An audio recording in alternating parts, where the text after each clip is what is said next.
Hi dears, welcome back to my channel.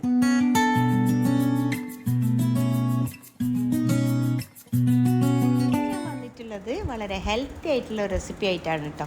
ഇത് നമ്മൾ air ഫ്രയറിലാണ് ഉണ്ടാക്കിയെടുക്കുന്നത്. വളരെ എളുപ്പമാണ് ഉണ്ടാക്കാനായിട്ട്. അതുപോലെ തന്നെ കുട്ടികൾ മുതൽ മുതിർന്നവർ വരെ എല്ലാവരും ദിവസേന കഴിക്കുന്നതും നല്ലത് തന്നെയാണ് കേട്ടോ. അപ്പോൾ നമുക്ക് റെസിപ്പിയിലോട്ട് പോകാം. അപ്പോൾ അതാ ആദ്യം നമുക്ക് എയർ ഫ്രയറിൻ്റെ ആ മേലത്തെ ട്രേ മാറ്റി കൊടുത്തിട്ട് അതിലേക്ക് നമുക്ക് അരക്കപ്പ് അളവിൽ അരിയില്ലേ, പുഴുക്കലരി, ചോറൊക്കെ വെക്കുന്ന അത് നന്നായിട്ട് കഴുകി വൃത്തിയാക്കി ഉണക്കിയെടുത്തതാണ്. അത് എയർ ഫ്രയറിൻ്റെ ഈ ട്രേയിലേക്ക് അങ്ങ് ഇട്ട് കൊടുക്കാം കേട്ടോ. എന്നിട്ട് നമുക്ക് ഇതിൻ്റെ മേലെ ആ ട്രേ വെച്ച് കൊടുത്തതിൻ്റെ ശേഷം നമുക്കിത് ഒരു 20 മിനിറ്റ് അങ്ങ് സെറ്റ് ചെയ്ത് വെച്ച് കൊടുക്കാം. സാധാരണയായിട്ട് നമ്മളിത് തുറന്ന് ഇതുപോലെ ഇളക്കി കൊടുക്കേണ്ട ആവശ്യമൊന്നുമില്ല. 20 മിനിറ്റ് കറക്റ്റായിട്ട് വരുമ്പോൾ നമുക്ക് അരി നന്നായിട്ട് തന്നെ വറുത്ത് കിട്ടും. സാധാരണ നമ്മൾ അരി വറുത്ത് പൊടിക്കുക എന്ന് പറയുന്നത് ഒരു വലിയ ടാസ്ക്കാണ്. കാരണം സ്റ്റൗ ടോപ്പിൽ വെച്ച് അത് മീഡിയം ഫ്ലെയിമിൽ വെച്ചിട്ട് കൈവയ്ക്കാതെ ഇളക്കിക്കൊണ്ടിരിക്കണം അരി വറുത്തെടുക്കുമ്പോൾ.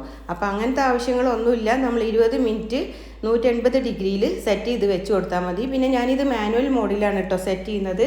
അപ്പോൾ അതുപോലെ തന്നെ ശ്രദ്ധിക്കേണ്ട ഒരു കാര്യം എപ്പോഴും പറയുന്നതാണ്, നമ്മൾ എല്ലാവരുടെ എയർ ഫ്രയറിലും ടൈമിംഗ് കറക്റ്റായി എന്ന് വരില്ല. അപ്പോൾ അത് ശ്രദ്ധിച്ചിട്ട് ഇടയ്ക്കൊന്ന് തുറന്ന് നോക്കിയിട്ട് വേണം ചെയ്യാനായിട്ട്.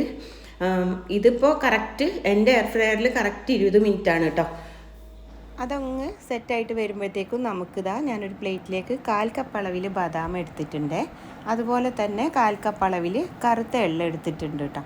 പിന്നെ നമുക്ക് വേണ്ടത് പംകിൻ സീഡാണ്. ഞാനൊരു 1/4 കപ്പ് അളവിൽ പംകിൻ സീഡും എടുത്തിട്ടുണ്ട്.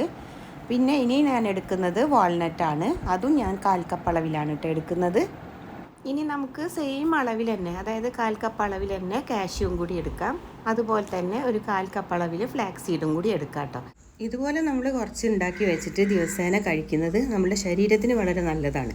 ഇതിൽ കാൽഷ്യം, വിറ്റമിൻസ്, മിനറൽസ്, അതുപോലെ തന്നെ അയൺ എല്ലാതും അടങ്ങിയിട്ടുണ്ട്. ഇത് നമ്മുടെ എല്ല് ബലത്തിനും അതുപോലെ തന്നെ ശരീരവേദന ഉള്ളവർക്കും പിന്നെ ഉണ്ടല്ലോ നമ്മളുടെ ഹെയറിനും അതുപോലെ സ്കിന്നിനും എല്ലാം അതും നല്ലതാണ് നമ്മളിത് കഴിക്കുന്നത്. പ്രായമായവർക്കും കുട്ടികൾക്കും അതുപോലെ തന്നെ ടീനേജേഴ്സിനും എല്ലാവരും ഇത് ഡെയിലി ഓരോ സ്പൂൺ കഴിക്കുന്നത് നല്ലതാണ് കേട്ടോ. അപ്പോൾ അതാ ലാസ്റ്റ് ഒരു 5 മിനിറ്റ് ബാക്കിയായപ്പോൾ ഞാൻ ജസ്റ്റ് ഒന്ന് തുറന്ന് നോക്കിയതാണ്. ഇതുവരെ ഞാൻ ഓപ്പൺ ചെയ്ത് നോക്കിയിട്ടില്ല. അപ്പോൾ കണ്ടോ ഇതുപോലെ ആയിട്ടുണ്ട്, ഒരു ലൈറ്റ് ബ്രൗൺ കളറായിട്ട് നിൽക്കുന്നുണ്ട്. ഇനി ഈ ഒരു സ്റ്റേജിൽ ഇത് നമ്മൾ സാധാരണ അരി വറുത്തെടുക്കുന്ന പോലെ അങ്ങ് പൊട്ടി വിരിഞ്ഞ് വരുമൊന്നുമില്ല കേട്ടോ. ഇനി നിങ്ങൾക്ക് അങ്ങനെ വേണമെന്നുണ്ടെങ്കിൽ നല്ല ചൂടായ പാനിലേക്ക് ഈ ഒരു സ്റ്റേജിൽ നിന്ന് ഒന്ന് ഇട്ട് കൊടുത്തിട്ട് ഒരു 10-20 സെക്കൻഡ് ഒന്ന് ഇളക്കി കൊടുത്താൽ അതങ്ങ് ശരിയായിട്ട് കിട്ടും. ഞാനതൊന്നും ചെയ്യുന്നില്ല. ഞാൻ 20 മിനിറ്റ് കറക്റ്റ് ഇതേപോലെ വെച്ച് കൊടുക്കുകയാണ്. കണ്ട ഇപ്പോൾ ഇതുപോലെ ആയിട്ടുണ്ട്. സാധാരണ നമ്മൾ അരി വറുത്തെടുത്ത പോലെയല്ല, പക്ഷെ ഇച്ചിരി ഒന്ന് അങ്ങ് വീർത്ത് വന്നിട്ട് വെന്ത് വന്നിട്ടുണ്ട്. നന്നായിട്ട് പിന്നെ ക്രിസ്പി ആയിട്ട് മൊരിഞ്ഞ് വന്നിട്ടുണ്ട് കേട്ടോ. അപ്പോൾ ഇത്രേ ആവശ്യമുള്ളൂ. ഇനി മറ്റേതുപോലെ ചെയ്യണമെന്നുണ്ടെങ്കിൽ നമുക്ക് അങ്ങനെ ചെയ്തെടുക്കാം കേട്ടോ. ഇനി ബാക്കി നമ്മൾ എടുത്ത് വെച്ചിരിക്കുന്ന ഡ്രൈ ഫ്രൂട്ട്സ് എല്ലാം ഞാൻ ഇതിലേക്ക് ഒന്ന് ഇട്ട് കൊടുത്തിട്ട് ഈ അരിയുടെ കൂടെ എല്ലാം കൂടി ഒന്നങ്ങ് മിക്സ് ചെയ്ത് എല്ലാ ഭാഗത്തേക്കും ആകുന്ന വിധത്തിലാക്കി വെച്ചതിൻ്റെ ശേഷം വീണ്ടും നമ്മൾ ഇതിൻ്റെ മേലെ ആ ട്രേ വെച്ച് കൊടുക്കുക. എന്നിട്ടൊരു 3 മിനിറ്റും കൂടെ ഒന്നങ്ങ് കുക്ക് ചെയ്തെടുക്കുക കേട്ടോ. 3 മിനിറ്റ് മതി നമ്മൾ ഡ്രൈ ഫ്രൂട്ട്സൊക്കെ ഒന്ന് റോസ്റ്റായിട്ട് കിട്ടാൻ. അപ്പോൾ അതിന് വേണ്ടിയിട്ടാണ് കേട്ടോ. അപ്പോൾ അതാ 3 മിനിറ്റ് ആയതിൻ്റെ ശേഷം നമുക്കിത് ഒരു പ്ലേറ്റിലേക്ക് മാറ്റി കൊടുക്കാം കേട്ടോ. എന്നിട്ട് ചെറിയൊരു ചൂടോട് കൂടെ വേണം നമ്മളിത് പൊടിച്ചെടുക്കാനായിട്ട്.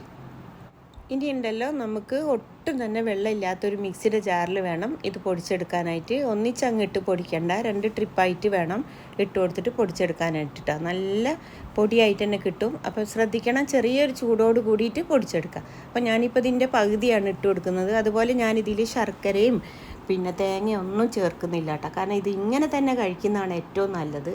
അതായത് ഞാൻ നേരത്തെ പറഞ്ഞിരുന്നു, ചെറിയ കുട്ടികൾ മുതൽ പ്രായമായവർക്ക് വരെ ഇത് കഴിക്കുന്നതാണ് നല്ലത്. അതിൽ നിന്ന് ദിവസം ഒരു സ്പൂൺ എടുത്ത് കഴിക്കാം. അപ്പോൾ കണ്ടോ ഞാൻ ഒരു പകുതി പൊടിച്ചെടുത്ത് ഇനി ബാക്കിയുള്ളതും കൂടി ഇതിലേക്ക് ഇട്ട് കൊടുത്തിട്ടുണ്ട്. അപ്പോൾ ബാക്കിയും കൂടെ ഇട്ട് കൊടുത്തിട്ട് നമ്മളിതാ ഫുള്ളായിട്ട് പൊടിച്ചെടുത്തിട്ടുണ്ട് കേട്ടോ. ഇനിയിപ്പോൾ ഇതിനെ ഒട്ടും തന്നെ വെള്ളമൊന്നും ഇല്ലാത്ത നല്ല എയർ ടൈറ്റ് ആയിട്ടുള്ളൊരു കണ്ടെയ്നറിലേക്ക് മാറ്റി വെച്ചാൽ ഇത് എത്ര ദിവസം വേണമെങ്കിലും പുറത്തിരിക്കും.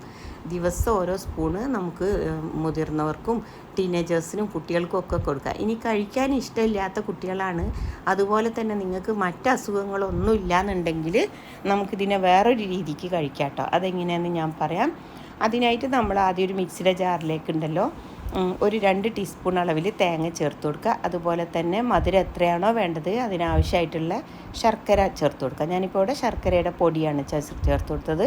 എന്നിട്ടുണ്ടല്ലോ നമുക്ക് അതിലേക്ക് ഒരു 1/2 ടീസ്പൂണോളം നെയ്യും കൂടെ ചേർത്ത് ഒന്നങ്ങ് കറക്കിയെടുക്കാം കേട്ടോ.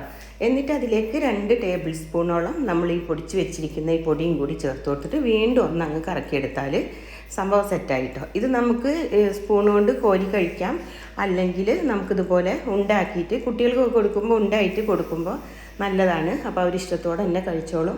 പിന്നെ ചെറിയൊരു മധുരം ഉണ്ടല്ലോ, എന്നാൽ മുതിർന്നവർ ഏറ്റവും നല്ലത് ഇതതുപോലെ കഴിക്കലാണ് കേട്ടോ, ശർക്കരയും തേങ്ങയൊന്നും ചേർക്കാതെ.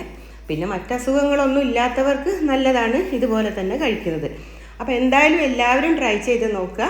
വീഡിയോ ഇഷ്ടമായിട്ടുണ്ടെങ്കിൽ ലൈക്ക് ചെയ്യാനും ചാനൽ സപ്പോർട്ട് ചെയ്യാനും അതുപോലെ ഫ്രണ്ട്സിനും ഫാമിലിക്കും എല്ലാവർക്കും ഒന്ന് ഷെയർ ചെയ്ത് കൊടുക്കാനും നിങ്ങളുടെ അഭിപ്രായങ്ങൾ തീർച്ചയായിട്ടും അറിയിക്കാനും മറക്കരുത്. പുതിയ വീഡിയോയുമായി നമുക്ക് പെട്ടെന്ന് തന്നെ കാണാം. Take care. Thank you for watching.